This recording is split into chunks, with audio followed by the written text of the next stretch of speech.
AK sir, your English language tutor.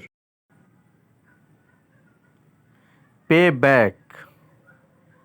To return money or to take revenge on somebody.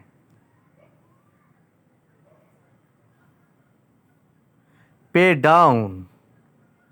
To pay part of the price for something deposit and the rest over the period of time. Pay for. To receive punishment. To give someone money that is due for work done, goods received, or a debt incurred. Pay up.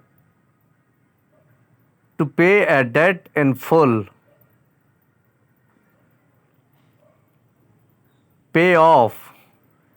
To pay someone to leave employment. To return someone all the money that you have borrowed from them to buy something. To pay off a loan.